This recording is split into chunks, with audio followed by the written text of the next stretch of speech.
The rugby is indeed going to be on the TV or the device, whatever it is that you need to get your rugby. That is, I think, the latest update for the rugby, which is returning this weekend.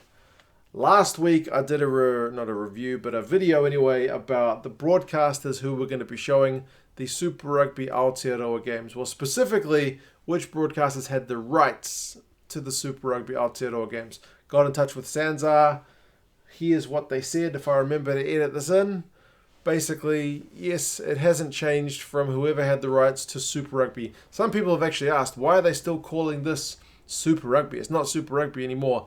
I am not sure, but I would imagine it's something to do with, the existing deals or branding or whatever has been going on in terms of what's already been sold. So, yeah, they're trying to keep that bit of continuity. So, they were already sold Super Rugby rights for 2020, and this updated product is just the only one that they can get on screen. So, it sticks with the name Super Rugby. However, after making that video, a lot of people told me, hey, my broadcaster, which was on the video, like Foxtel, Kayo in Australia, they say they're not showing it. TSN hasn't got it on their schedule. ESPN Plus hasn't got it on their schedule, which was a bit concerning because as far as Sanzar told me, everyone's rights are still the same. There should be no change. So what is the deal?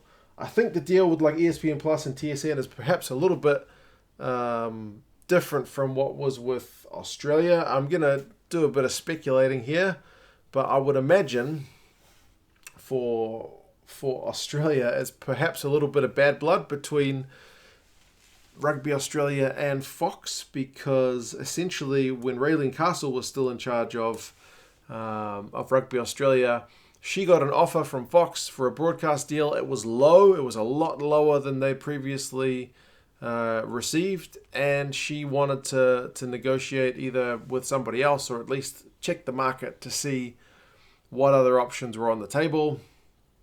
And funnily enough, Fox didn't really like that. They said, take the offer, basically. And, so there was a bit of bad blood. So even though they had the rights to Super Rugby Aotearoa, they said they weren't going to put it on. But there's news out as of yesterday, and a lot of you guys were pretty happy with this news. At least there's a lot of expat New Zealanders in Australia and a lot of hardcore Aussie Rugby Union fans that are pretty happy that the competition, Super Rugby Aotearoa, along with Super Rugby Australia, is going to be broadcast in Australia on Foxtel and on Kayo, which is the cheaper of the two options. It's not as cheap as ESPN Plus, but I'll get to that a bit later. So, I don't know what was going on behind the scenes. The fact that you have the rights and elect not to use them, to me, seemed almost farcical. But, I mean, I even got in touch with Kayo because people were telling me, bro, they don't have the rights. I got in touch with them, said, are you showing it? And they legit said no. Next minute, they send, I guess, an email to everybody who'd inquired to say, actually, no, yes, we're going to have it. So that is a bit of good news for Aussie rugby fans. Some of the more established ones and the expensive ones like Supersport, like Sky New Zealand, like Sky UK, had all confirmed, even on their broadcast guides as of a few days ago, that the games were going to be on. So that's kind of good news for those areas. North America, so TSN in Canada, ESPN Plus in America, at least the United States. TSN, I think, as of yesterday, has the fixtures on their schedule, on their broadcast guide, which is good news. ESPN Plus hasn't yet updated their schedule. So if you search rugby as of Saturday or Sunday, it doesn't say anything, which you might think is concerning, but ESPN Plus has got a help desk kind of account on Twitter, which has confirmed, if I remember to put it here, that the Super Rugby Aotearoa games are going to be shown. So, yes, I think that's pretty much everybody who I mentioned in the video has been confirmed as going to show it. I checked Canal Plus from France. I didn't check Sky Italy yet, but they seem to be pretty much on the same page as Sky UK, so I would imagine it's probably going to be shown. Don't quote me on that one. Check that one yourself. Rugby Pass has got the rights in lots of countries. Someone asked me about Germany. They've got the rights in Germany. Maybe I can do another overlay with all the countries they've got Super Rugby Aotearoa in. So yes, There's plenty of options. Admittedly, as I pointed out in the other video, a lot of the options are very expensive. And I've seen a lot of people asking, do I really want to sign up for Sky Sport UK or something like that just to watch Super Rugby Aotearoa or potentially Super Rugby Australia? That's a good question. I would, of course, say yes. But, yeah, I'll leave that to you guys. I did find it interesting that ESPN Plus was ridiculously cheaper than everybody else. $5 US, $4.99 a month.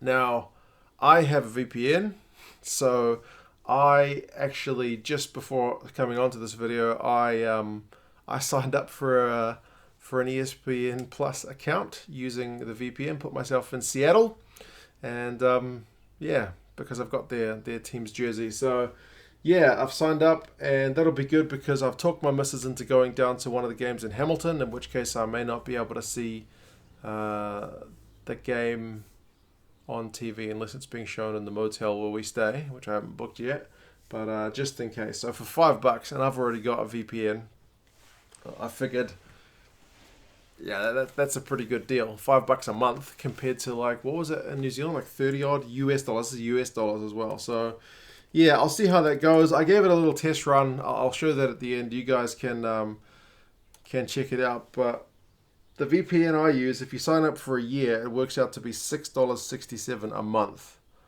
plus $5 American for ESPN. So it's like $11.50 or something.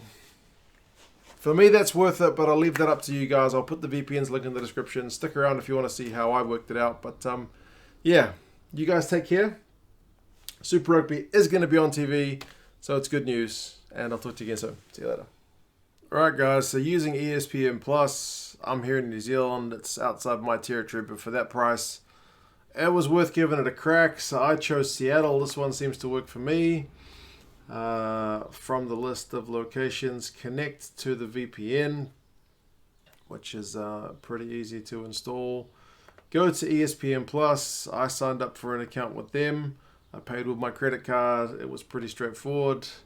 And then I am just going to search rugby, see what results come up. Like I said, it's not on the fixtures list yet, but here's all the previous games, I guess. Blues Lions, which was the last game I actually went to at Eden Park. And yeah, even with the VPN, it pretty much seems to work pretty straightforward. The picture quality is good. Gameplays is proudly brought to you by Placemakers. Seems like a good option for me, guys. I will I'll leave that for you guys to decide. What do you reckon? But yeah, if you are keen, the link's in the description. The yearly plan, I guess, is the best value overall, but that's the same with a lot of places. You do get a 30-day money-back guarantee, so give it a crack if you want for $5 American. It's probably worth the risk just to see if it works for you. But yeah, cheers guys, I'll talk to you again soon. See you later.